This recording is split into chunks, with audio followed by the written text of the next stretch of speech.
The council chambers stretched wide and tall, filled with beings from 47 different worlds. Ambassador Daniel Carter stood at the center podium, his hands gripped tight on the metal rail in front of him. He had given this same speech 3 times before over the past 30 years. Each time, the answer had been the same. Today would be no different. Could already see it in their faces. The Vraxian Chancellor loomed above the assembly, its massive insectoid body casting shadows across the floor. Its mandibles clicked together as it spoke, the translator converting the sounds into words everyone could understand. The human petition for a council leadership seat had been reviewed and once again denied. The reasoning was always similar, always dismissive. Humanity was too young, too aggressive, too unpredictable for true leadership. Roles in galactic civilization. Daniel felt his jaw tighten, but kept his expression neutral. Behind him stood Commander Lisa Hayes in her crisp military uniform, along with 3 other human representatives. They had all known this would happen. The vote had been conducted an hour ago in closed session. 43 species voted against Earth. Only 4 voted in favor. And those 4 were minor worlds with little influence. The Chancellor continued speaking, listing the reasons for the denial. Humans were valuable contributors, yes. Their engineering skills were impressive. Their military forces were effective. Their doctors had saved countless lives across the galaxy.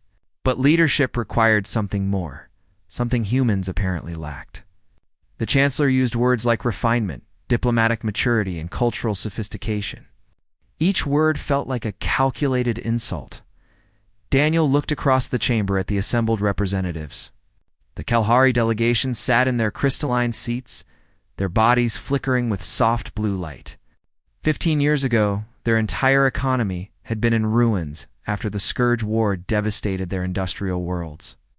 Human engineers had spent 3 years rebuilding their manufacturing facilities, designing new systems, training their workers. The Kalahari had voted against Earth today. The Thrin occupied a heated section of the chamber, their serpentine bodies coiled on elevated platforms. A decade ago, a plague had swept through their colonies, killing millions. Human medical teams had worked around the clock to develop a cure, and stayed for years to help rebuild their healthcare system. The Thrin had voted against Earth today. The Zorvathi representatives sat near the back, their fur-covered faces expressionless. For 12 years, human peacekeeping forces had maintained stability along the disputed border between Zorvathi and Krolik space, preventing a war that would have killed billions. The Zorvathi had voted against Earth today. Every species in this chamber owed humanity something. Every single one had benefited from human help, human innovation, human sacrifice. Not one had spoken in Earth's defense during the vote. Not one had stood up to say that maybe, just maybe, humanity deserved a chance at leadership. The Chancellor finished its speech and asked if the human delegation had any response. Daniel looked down at his prepared statement. The careful, diplomatic words that expressed disappointment while reaffirming Earth's commitment to Council cooperation. He had written it last night, following proper protocol. He set the paper aside. "We're done," Daniel said simply. His voice carried clearly through the chamber's acoustics. Effective immediately, humanity withdraws from all Galactic Council operations, agreements, and partnerships. The chamber erupted in confused chatter. Representatives turned to each other, mandibles clicking, tentacles waving, voices rising in multiple languages before the translators could keep up. The Chancellor raised a limb for silence. "You cannot simply leave," the Chancellor stated. "There are protocols for withdrawal. Transition periods must be observed. Contracts must be fulfilled." Daniel shook his head. "We can leave, and we are leaving. You wanted us out of leadership positions. You've made it clear that humanity is good enough to solve your problems, but not good enough to have a voice in decisions. That arrangement no longer works for us." A Kalahari representative stood up, its crystalline body flashing yellow with alarm. "What about the Kepler station maintenance agreements? Your engineers run critical systems across 17 sectors." "Find new engineers," Daniel replied. A Thrin delegate uncoiled rapidly. "The plague research facilities require human expertise. We have ongoing treatments for millions of patients." Train your own doctors, Daniel said. The Zorvathi ambassador rushed forward. The peacekeeping fleet along our border. You cannot abandon those positions. War could break out within weeks. Then you should have thought about that before voting against us. Commander Lisa Hayes spoke up from behind Daniel. Her voice was calm but firm. For 30 years, we've bled for this council. We've built for it. We've sacrificed for it. And what did we get in return? A pat on the head and a reminder to stay in our place. The Chancellor's mandibles clattered in agitation. This is unacceptable. We demand you reconsider. We demand proper procedures be followed. Daniel felt something shift inside him, a weight lifting that he hadn't even realized he'd been carrying. You demand? You demand nothing from us anymore. That's the point. Humanity is no longer at your beck and call. He pulled out his communication device and entered a command code. Execute Order Homecoming. All personnel, all stations, all agreements. 30 days. He paused, then added. Make it 20, around the galaxy, on stations and ships and planets. Every human military officer, diplomat, engineer, doctor, and scientist receive the same message simultaneously. Return home. Bring everything. Leave nothing behind. The council chamber descended into chaos. Representatives shouted questions and demands. The Chancellor tried to restore order, but its voice was drowned out. Through it all, Daniel stood calmly at the podium, watching decades of careful diplomacy burn to ash around him. Commander Hayes leaned close to him. The fleet commanders are asking for confirmation. They want to know if this is really happening. Tell them yes, Daniel said. Tell them it's time to come home. Small delegation of minor world representatives approached the podium. These were the 4 species that had voted in favor of humanity. One of them, an elderly Paxian ambassador, looked distressed. Please reconsider. Some of us supported your petition. Some of us value your partnership. Daniel's expression softened slightly, and we appreciate that. But for votes out of 47 isn't a partnership. It's tokenism. Your support means something, but it's not enough to keep us here. He turned and walked toward the exit, the other human representatives following. Behind them, the shouting intensified. Threats were made, consequences promised, regulations cited. Daniel ignored all of it. The door sealed behind the human delegation, cutting off the noise.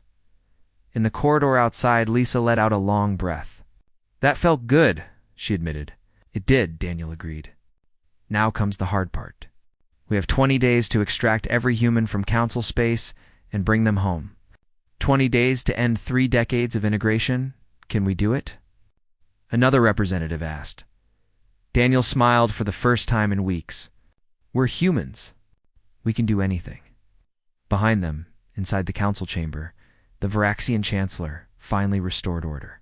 It began making pronouncements about human irresponsibility and rash decisions. It predicted that Earth would come crawling back within months, begging to resume their agreements.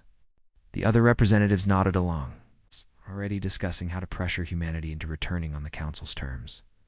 None of them understood what had just happened.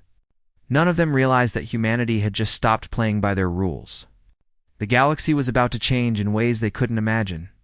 And it would all start with humans walking away from everything they'd built. 20-day countdown had begun. Captain Peter Morgan stood on the command deck of Kepler Station and watched his engineering teams work with practiced efficiency. The massive orbital platform had been humanity's gift to the Council 15 years ago, a hub for deep space operations that served as a critical node in galactic infrastructure. Now they were taking it apart piece by piece, disconnecting every human-made system and loading it. Onto transport ships, the station shuddered as another power relay was removed. Emergency lights flickered on across 3 sections. Peter's second officer, Lieutenant Kate Sullivan, monitored the cascading failures on her console. Her screen showed system after system going dark as human. Engineers pulled out components that had kept everything running smoothly for over a decade, sir. The Kalhari operations chief is requesting access to the command deck, Kate reported without looking up. He says we need to stop immediately. Tell him no, Peter replied simply. He had received similar requests 17 times in the past 6 hours. The answer was always the same. The Kelhari chief appeared on the main view screen anyway, his crystalline face flickering between blue and red with distress. Captain Morgan, you are crippling essential systems. The quantum relay network must remain operational. 40 colonies depend on it for communications. Peter crossed his arms. Then you should have built your own network. We designed it, we installed it, we maintained it for 15 years. It's ours, and it's coming with us. But our people will be cut off, the Kelhari chief protested. We have no way to replace these systems quickly. You had 30 years to learn how they work, Peter said flatly. We offered training programs every year. Your government always said your own engineers were busy with other priorities. He nodded to Kate, who cut the transmission. The same scene played out across the galaxy. On the Thrin homeworld, Dr. Benjamin Cole supervised the evacuation of the plague research facility. His team of 60 doctors and scientists packed up equipment that represented a decade of work. The cure they had developed was freely available. But the advanced medical technology and research methods were not. A Thrin administrator slithered into the laboratory, scales rippling with anxiety. Dr. Cole, please. We have patients in treatment centers across the planet. Without your monitoring equipment, we cannot track their progress. Benjamin continued packing a portable gene sequencer into a protective case. Then you'll have to develop your own monitoring systems. We offered to train Thrin medical staff in advanced diagnostics. Your planetary health ministry rejected the proposal 3 times, saying traditional methods were sufficient, but people will die, the administrator hissed. Benjamin stopped and turned to face the Thrin directly. People are always dying somewhere. For 10 years, my team worked 80-hour days to save your people from the plague. We asked for nothing in return, except basic respect and partnership. Yesterday, your government voted against giving humanity a voice in the council. Today, you want us to keep working for free? He closed the case with a sharp click. We're done being your unpaid labor force. Along the disputed border between Zorvathi and Krolok space, Colonel Helen Brooks commanded the peacekeeping fleet from the bridge of the Earth's cruiser Valiant. Her orders were clear and simple. Every human ship was to withdraw immediately, leaving the border undefended for the first time in 12 years. Her communications officer called out from his station. Colonel, the Zorvathi Defense Ministry is on emergency channel. They're requesting an immediate meeting. Ignore it, Helen said. She had already spoken to them twice today. The conversations had gone nowhere. The officer hesitated. Ma'am, they're saying the Kroloks have already begun moving military assets toward the border. Without our presence, they expect hostilities to resume within 48 hours. Helen felt a twist in her gut, but kept her voice steady. Not our problem anymore. Set course for Earth, full speed. As the Valiant and her escort ships powered up their engines, proximity alarms began sounding. A Zorvathi ambassador had taken a shuttle directly into the fleet's flight path, forcing them to halt. The ambassador's face appeared on the main screen, his furry features twisted with desperation. Colonel Brooks, you cannot abandon this position. The peace here is fragile. War will consume both our species and the Kroloks. Billions will die. Helen leaned forward in her command chair. Then make peace. Sign a real treaty. Compromise on the border disputes. We've been telling you this for 12 years. But you and the Kroloks both prefer to let humans stand between you, rather than actually resolve your differences. The ambassador pleaded. You've had 12 years, Helen shot back. We maintained this peacekeeping mission while our own people died in border skirmishes between your forces and the Kroloks. 73 human soldiers gave their lives keeping your war frozen. And yesterday your government voted against us in the council, she signaled to her helmsman. Move his shuttle out of our way. Use tractor beams if necessary. The Zorvathi shuttle was gently pushed aside. And the human fleet jumped to faster-than-light travel, leaving the border behind.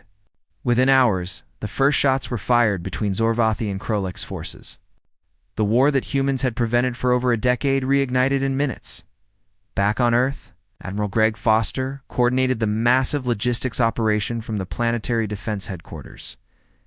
His wall of screens, showed the positions of every human vessel, station, and outpost across the galaxy. Ships were converging on Earth from hundreds of locations. Bringing home over 2 million personnel, his chief of staff entered the command center with another status report. "Sir, we're ahead of schedule. 70% of personnel have already begun their journey home. The station evacuations are proceeding faster than projected." Greg nodded, but his expression remained serious. "What about the requests for exceptions? How many are we getting?" "Hundreds per hour," the chief of staff admitted. "Individual aliens asking if specific human friends or colleagues can stay. Research projects begging for just a few more months. Medical facilities requesting transition periods." "Denied all of them," Greg said firmly. "No exceptions, no delays, no half measures. If we start making exceptions, we'll be right back where we started, giving everything and getting nothing." A priority message came through from the Council headquarters station. The Vraxian Chancellor was requesting a meeting with Earth's president to discuss a compromise. Greg deleted the message without responding around the galaxy. The impact of humanity's withdrawal became visible within days. Trade routes that human patrol ships had protected saw immediate increases in piracy. 3 merchant convoys were attacked in the first week alone. Space stations experienced cascading system failures as jury-rigged repairs failed to replace proper human maintenance. Research facilities shut down when they discovered their human-built equipment. It was impossible to operate without human expertise. On Kepler Station, the last human transport ship prepared to depart. Peter Morgan did a final walkthrough of the facility, checking that his people had left nothing behind. The station was barely functional now, running on emergency power. Entire sections were dark and lifeless. A Kelhari engineer approached him in the dimly lit corridor. "Captain Morgan, I voted against the Council's decision. I spoke in favor of humanity's petition. Please, we need help." Peter stopped and looked at the young Kelhari. "I believe you, but 4 votes out of 47 isn't enough. Your personal support doesn't change the fact that your government, your people, collectively decided we weren't good enough for equality."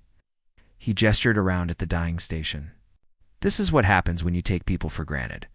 The Kelhari's crystalline body flickered with sadness. "What will happen to us?" "You'll figure it out," Peter said. "Or you won't. Either way, it's not humanity's responsibility anymore." He boarded the last transport and watched through the viewport as Kepler Station shrank into the distance. Behind them, they were leaving chaos. Ahead of them was home. For the first time in 30 years, humanity would focus entirely on their own advancement, their own dreams, their own future the galaxy had taken humans for granted.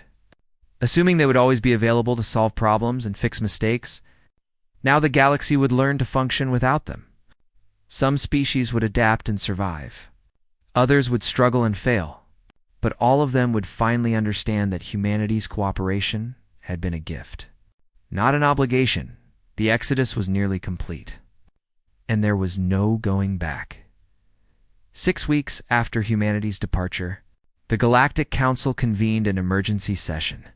The massive chamber that usually echoed with diplomatic debates now filled with desperate voices calling out problems, aimed faster than the translators could keep up. The Vraxian Chancellor struggled to maintain order as representative after representative demanded to speak. "Counselor." Vesh of the Kelhari stood at the central podium, her crystalline body flickering between deep red and black, colors that signaled extreme distress among her species. Her voice trembled as she delivered her report on the communications crisis sweeping through Kelhari space. "Our quantum relay network has degraded by 68%, she stated, pulling up holographic displays that showed vast sections of their territory going dark. "We have completely lost contact with 14 colonies. Our engineers have attempted repairs, but they do not understand the human systems. Every attempt to restore function has resulted in further cascades failures." A Thrin representative slithered to an adjacent podium before Vesh had finished speaking. His scales had lost their usual luster and hung dull against his body. "The plague has returned to 3 of our core worlds. Without human medical expertise and monitoring equipment, we cannot track mutations or adjust treatments. Current projections estimate 20 million deaths within the next standard year. The Zorvathi ambassador pushed forward next, not waiting for recognition from the Chancellor. The Krolix have advanced 40 light-years into our territory. Without the human peacekeeping fleet, the war resumed within days of their departure. We have lost 6 colonies, and our defensive lines are collapsing. Billions of our citizens are now refugees. One by one, species reported catastrophic failures across every sector of galactic civilization. The careful systems that had maintained peace and prosperity for decades were crumbling without human involvement. Trade routes had become death traps as pirate activity increased by 300%. Critical infrastructure was failing on dozens of worlds. Research projects that had promised. Breakthrough discoveries had ground to complete. Haltz, the Varaxian Chancellor, finally managed to restore some semblance of order by threatening to adjourn the session entirely. We are all aware of the crisis. The Chancellor's aide, its mandibles clicking with barely controlled anxiety. The question before this council is what actions we can take to resolve it. A minor species representative from the outer sectors stood up. The answer is obvious. We need humanity back. We need to negotiate their return immediately. Murmurs of agreement rippled through the chamber, but the Chancellor's next words silenced them. Our initial diplomatic overtures have been rejected. Earth's government has declined all requests for meetings or negotiations. Meanwhile, on Earth, President Elizabeth Monroe addressed a joint session of the global government in Geneva. The massive assembly hall was packed with representatives from every nation and colony. Behind her, holographic displays showed the remarkable progress humanity had made in just 6 weeks of focusing entirely on their own advancement. While the Galactic Council tears itself apart, humanity is experiencing a renaissance, Elizabeth announced, her voice filled with pride. Without the constant demands for our engineers, soldiers, and scientists to solve everyone else's problems, we have redirected that talent toward our own future. Director Frank Palmer of Earth's new independent scientific division took the podium next. The screens behind him lit up with technical schematics and test results. In 6 weeks, we have made advances that would have taken years under council bureaucracy. Our new faster-than-light communication system does not require quantum relays. It is faster, more reliable, and completely independent of the infrastructure we left behind. He pulled up another display showing defensive technology. Our shield systems now surpass anything in council space by a factor of 3. Our newest ships are faster and more efficient, and our agricultural technology can now terraform hostile worlds in months instead of years. The assembly erupted in applause. Frank continued through a list of breakthroughs in medicine, engineering, energy production, and space exploration. Every field showed dramatic improvements now that human innovation was not being diluted. Across 47 ungrateful species, Admiral Greg Foster presented the military developments. We have established defensive positions around all human colonies and trade routes. 7 new worlds have been colonized in the past month alone. Our fleet has grown by 20% as we redirected resources previously spent protecting council space. The message was clear to anyone paying attention. Humanity was not just surviving without the council. They were thriving. The species that had been dismissed as useful but unrefined was leaping ahead technologically while the rest of the galaxy fell apart. Back in the council chamber, the Varaxian Chancellor called for a vote on sending an official delegation to Earth to negotiate humanity's return. The measure passed unanimously, stark contrast to the vote 6 weeks earlier that had denied. Earth, a leadership position, the Chancellor personally led the delegation. Traveling to Earth aboard a council diplomatic vessel, the ship received permission to enter human space only after extensive security checks and a 3-day wait for clearance. When they finally arrived at Earth's orbital station, Ambassador Daniel Carter met them in a small conference room rather than the grand reception hall, typically used for high-level council visits. The Chancellor's mandibles clicked in what might have been nervousness or irritation as it took in the sparse surroundings. Ambassador Carter, thank you for agreeing to meet with us. Daniel sat across from the delegation with his hands folded calmly on the table. You have 30 minutes? I suggest you use them wisely. The Chancellor launched into a prepared speech about mutual cooperation in the long history of Council human relations. Daniel cut it off after 2 minutes. Skip the diplomatic nonsense. What do you actually want? The Chancellor paused, clearly thrown off by the directness. We want humanity to return to the Council, to resume your positions and responsibilities. No, Daniel said simply. We can offer incentives, the Chancellor continued quickly. Preferred trade status, access to restricted technologies, territorial concessions. We don't need your incentives, Daniel replied. In 6 weeks, we have advanced further than we did in 30 years of Council membership. We have everything we need, and we are developing everything we want. You, on the other hand, are falling apart without us. A Kelhari representative in the delegation leaned forward desperately. Please, Ambassador. Our people are suffering. Colonies are going dark. We need your help. Daniel's expression softened slightly, but his voice remained firm. Your people voted against us. You took our help for 30 years and never once stood up for us when it mattered. Why should we care about your suffering now? Because it is the right thing to do, the Kelhari said quietly.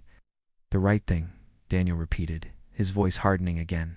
For 30 years, we did the right thing. We helped everyone who asked. We solved problems that were not ours to solve. We bled and died for species that could not even give us a seat at the table. Where was your concern for doing the right thing when you voted against us? The Chancellor tried a different approach. Name your terms, then. What would it take for humanity to return? Daniel stood up, signaling the meeting was over. You are not ready to hear our terms. When you are willing to offer true equality, not scraps and concessions, then we can talk. Until then, Earth has nothing more to say to the Council. The delegation was escorted back to their ship and departed human space within the hour.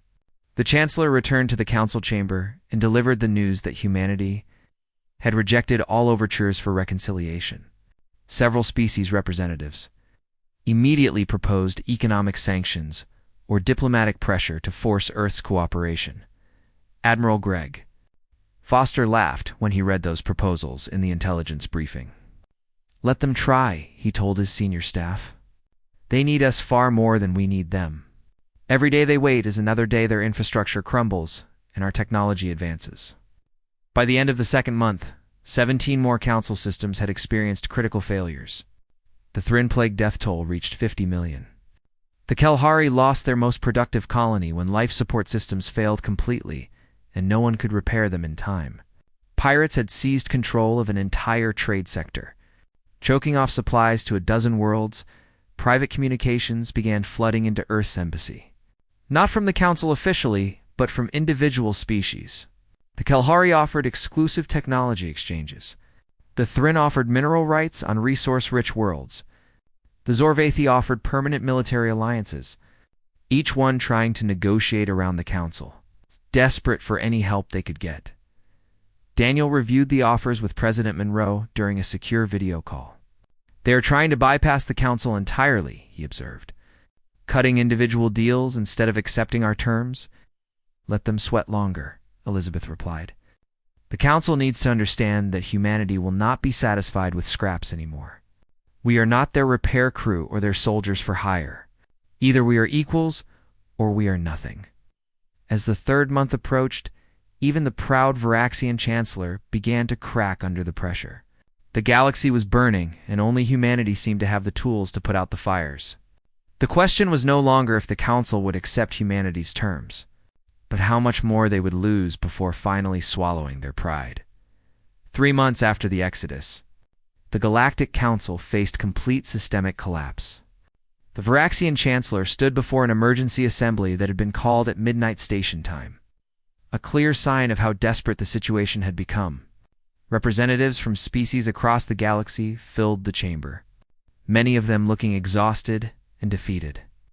We can no longer pretend this situation is manageable, the Chancellor announced, its mandibles trembling in a way that other Varaxians would recognize as deep shame. The Council is facing total failure across every operational sector. We must discuss reconciliation with humanity on whatever terms they demand. A stunned silence fell over the chamber. For the proud Varaxian Chancellor to admit defeat so openly was unprecedented in Council history. Several representatives began speaking at once, some in agreement, others in protest. But the Chancellor raised a limb for silence. I have prepared a formal proposal for humanity's return, the Chancellor continued. We will invite them to send representatives for consultation on technical matters. We will offer them observer status at Council sessions. We will provide economic incentives for their engineers and medical staff to return to critical positions. The proposal was everything humanity had rejected 3 months ago, dressed up in slightly different language. The Council would get human expertise and labor back without actually giving Earth any real power or authority.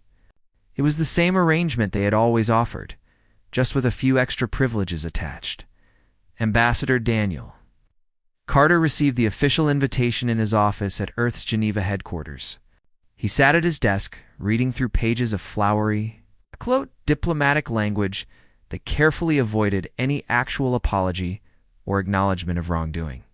Commander Lisa Hayes stood by the window, watching his face as he read. They still do not get it, Daniel said finally, setting down the datapad with more force than necessary. They want us to come back and fix their problems, but there is no apology. There's no recognition of what they did wrong. No offer of actual partnership. So we decline? Lisa asked, though she already knew the answer. We counteroffer, Daniel replied. He pulled up a blank document and began typing. Lisa watched over his shoulder as he laid out humanity's non-negotiable terms in clear, simple language that left no room for misinterpretation. The response Daniel sent back to the Council was brief and direct. Humanity would consider returning under the following conditions, and only these conditions. First, immediate elevation to the Council's leadership tier, with full voting rights equal to the Varaxians and Kalhari. Second, a formal public apology and official recognition of humanity's contributions over the past 30 years. Third, renegotiation of all existing agreements with humanity receiving fair compensation for past services rendered. Fourth, establishment of autonomous human zones in Council space, where Earth laws would supersede Council authority. The Varaxian Chancellor read the terms and immediately called them extortion. The Kalhari High Council declared them unreasonable and insulting. The Thrin government issued a statement saying humanity was taking advantage of a crisis. But as another week passed, and the situation continued to deteriorate, the outrage began to shift toward desperate consideration on the Zorvathi homeworld. Karen Phillips watched the news feeds from her apartment in the human quarter of the capital city. She had been part of the peacekeeping mission until the Exodus, but had chosen to stay behind. Married to a Zorvathi citizen she had met during her service, now she watched helplessly as the war with the Krolix escalated beyond anything she had in 12 years of military service. The death toll was approaching 100 million on both sides combined. Entire cities had been reduced to radioactive craters. Refugee camps stretched for hundreds of kilometers across both Zorvathi and Krolix territory. The frozen conflict that human peacekeepers had maintained for over a decade had exploded into total war within weeks of their departure. Karen's, Zorvathi's husband, sat beside her, his fur matted and his eyes hollow. He had lost 3 siblings in the fighting already. They should accept Earth's terms, he said quietly. Pride is not worth this many lives. Across the galaxy, similar conversations were happening in millions of homes. The Thrin plague death toll passed 75 million and showed no signs of slowing. Medical facilities that had relied on human equipment and expertise were overwhelmed and helpless. Doctors watched patients die from treatable conditions because they could not operate. The advanced diagnostic machines humans had left behind. The Kalhari faced a different kind of catastrophe as their communication network continued to collapse. Their civilization had been built on the foundation of instant connection between worlds, allowing their crystal-based collective consciousness to span solar systems. Without the quantum relay network, Kalhari colonies were becoming isolated islands, cut off from the greater whole. The psychological impact on a species that valued unity above all else was devastating. Private communications continued to flood into Earth's embassy, now numbering in the thousands per day. Individual species were offering everything they had in desperate attempts to get human help. The Kelhari offered complete access to their crystal-based computing technology.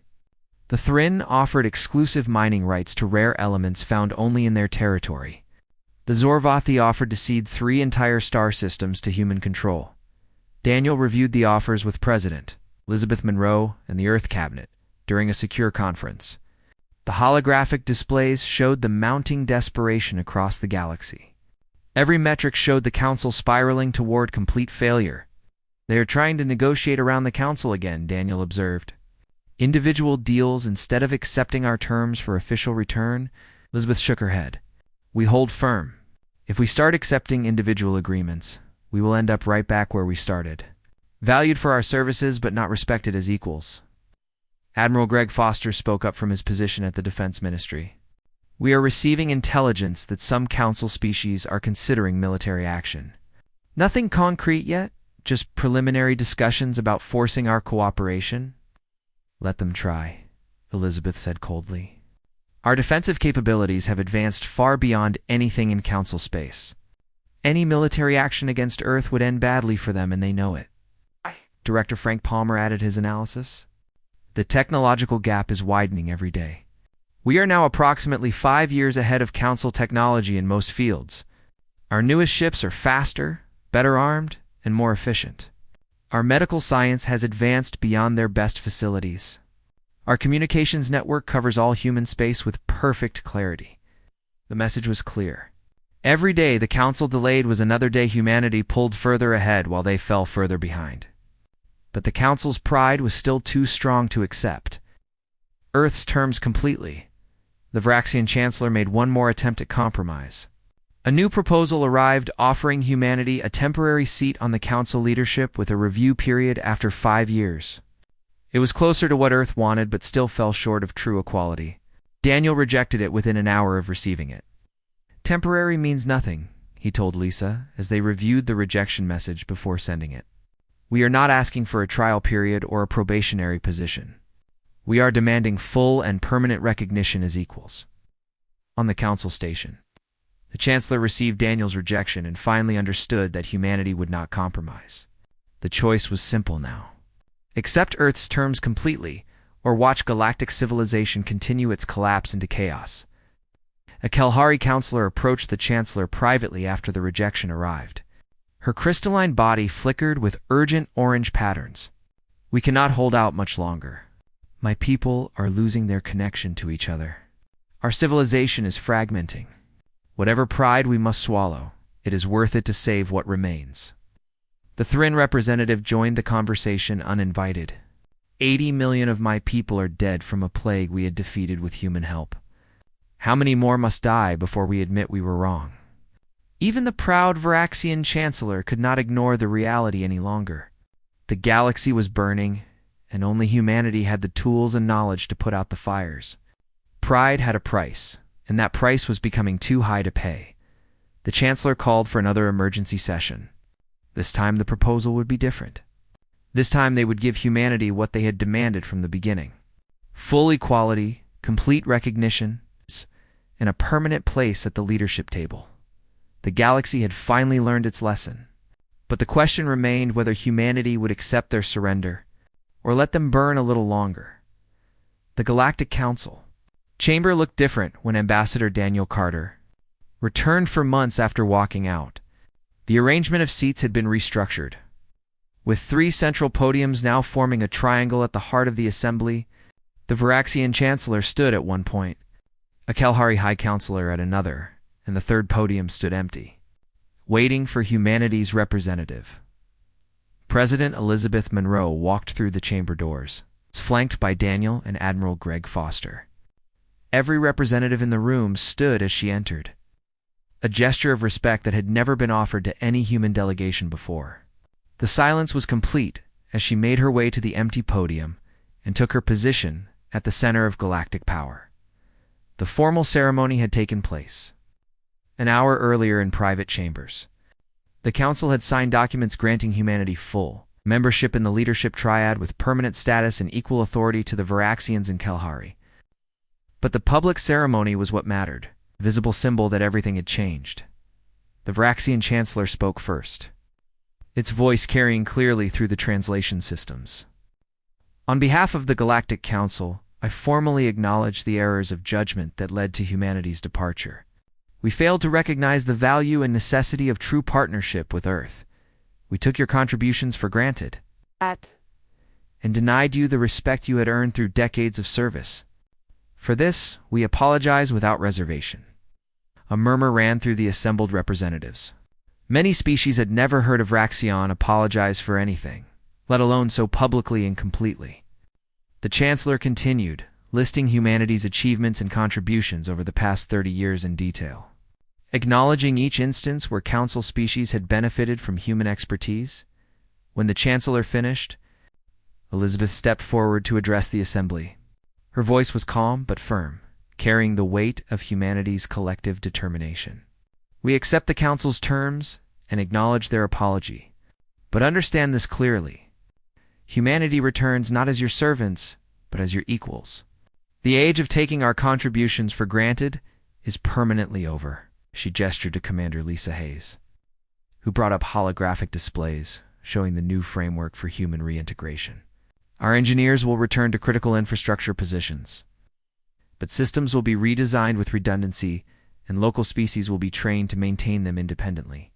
Our medical teams will combat ongoing health crises, but they will work alongside local doctors who will learn advanced techniques. Our peacekeeping forces will stabilize conflict zones, but all parties involved must sign binding peace accords with real enforcement mechanisms. The Kelhari High Counselor spoke next, her crystalline body glowing with sincere blue light. We have learned a painful lesson these past months. Your species offers not just skilled hands but innovative minds and determined spirits. We mistook your willingness to help for weakness or subservience. We understand now that cooperation must be mutual to have any meaning. One by one, representatives from the species that had voted against humanity's original petition rose to acknowledge their mistakes. Some spoke with genuine remorse and humility. Others delivered their statements with barely concealed resentment, but accepted the new reality nonetheless. The Thrin representative spoke of the 80 million lives lost to the plague's return and admitted that pride had cost his people dearly. The Zorvathi ambassador detailed the destruction of the war and thanked humanity in advance for helping rebuild the peace. Within days of the agreement, human personnel began returning to their former positions, but under completely different circumstances. Colonel Helen Brooks took command of a joint peacekeeping fleet in the Zorvathi-Kralix border region. But this time she held supreme authority over all ships regardless of species. Her first act was to order both sides to cease all military operations immediately and begin peace negotiations on a neutral station. Under human mediation, the Zorvathi and Krolix, governments had no choice but to comply. Without human protection, both species faced mutual destruction. Within 2 weeks, Helen had them sitting across a table from each other for the first time in 15 years.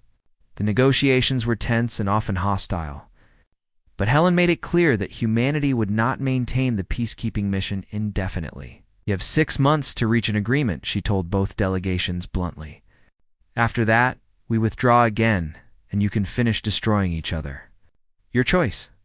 The threat of abandonment proved more effective than years of careful diplomacy had been. Both sides began making real compromises instead of using the peace talks as another front in their conflict. On the Thrin homeworld, Dr. Benjamin Cole reopened the Plague Research Facility with a new mandate. His team of human doctors would work to eliminate the disease permanently, but they would train Thrin medical professionals in every technique and process. The goal was not just to cure the current outbreak, but to give the Thrin the knowledge to prevent and handle future medical crises on their own. A young Thrin, doctor named Sorrel, became Benjamin's primary student. She had lost her entire family to the plague during humanity's absence and was determined to learn everything the humans could teach. Benjamin found her dedication remarkable and began assigning her increasingly complex tasks. You have the capability to be as skilled as any human doctor, Benjamin told her one day as they reviewed genetic sequencing results. Your people's problem was never lack of intelligence or ability. It was a cultural resistance to learning from others. Cicero's scales rippled with embarrassment. We thought our traditional medicine was sufficient. We were wrong, and millions died because of our arrogance. Similar scenes played out across the galaxy. Captain Peter Morgan returned to Kepler Station and found it barely functioning after 4 months of neglected maintenance. He brought a crew of human engineers but also recruited talented Kelhari technicians who were eager to learn. The station repairs became a massive training program, with humans teaching proper maintenance procedures while fixing decades of accumulated problems. The quantum relay network was completely rebuilt with redundant systems and detailed documentation that any species could follow. Peter made sure every Kelhari engineer understood not just how to maintain the equipment, but why it worked the way it did. Knowledge transfer became as important as the actual repairs. Back on Earth, Admiral Greg Foster reviewed progress reports from across human space. The colonies continued to thrive and expand. The new technologies developed during humanity's isolation were now being carefully integrated into council systems, giving Earth significant economic leverage to match their political power. "We are in a stronger position than ever," he reported to President Monroe during their weekly briefing. "Our technology remains years ahead of council standards. Our economy is growing faster than any other species. Our military capabilities ensure no one will threaten us again." Elizabeth nodded, but her expression remained thoughtful. "The question is whether we use that strength to dominate or to genuinely build something better. We fought for equality, not supremacy. Some species are already worried we will become the new Viraxians," Greg admitted, "demanding obedience instead of cooperation." "Then we prove them wrong," Elizabeth said firmly. "We show the galaxy that true leadership means empowering others, not controlling them. We share our knowledge, we train their people, and we build systems that work without us if necessary." 6 months after humanity's return, the Galactic Council had stabilized. Trade routes were secure again. Infrastructure functioned reliably. Medical facilities had the expertise to handle emergencies. Research projects were producing results. The war between Zorvathi and Krolix had ended with a peace, the treaty that actually addressed underlying issues instead of just freezing the conflict. Daniel stood in the council chamber one evening after the day's session had ended, looking out at the stars through the massive viewport. Captain Peter Morgan joined him, having stopped by the station during a supply run. "Think they have actually learned?" Peter asked. Daniel considered the question carefully. "Some have learned deeply and genuinely changed their perspectives. Others are just going through the motions and waiting for a chance to return to the old ways. But it does not matter anymore because we are not asking for permission or acceptance. We have proven our worth, claimed our place, and established our terms." "Humanity equal," Peter said. "Humanity equal," Daniel agreed. "That was all we ever wanted. Not to rule over others or to be worshipped. Just to be recognized as equals and treated with the respect we earned through decades of service and sacrifice." On Earth, Admiral Greg Foster compiled a final report on the crisis and its resolution. The document would become required reading at every military and diplomatic academy. The lesson was simple but profound. Humanity had learned they did not need validation from others to know their own value. They had walked away from everything they built and discovered they could build even greater things on their own terms. The Galactic Sequanzo had learned an equally important lesson. Taking people for granted eventually means losing them entirely. Cooperation must be genuine and mutual, or it becomes exploitation. And when you push away those who help you most, you discover exactly how much you depend on them. The galaxy belonged to everyone now, but humanity had finally claimed their rightful place among the stars. Not as servants or helpers or useful tools, but as equals who demanded and received the respect they deserved.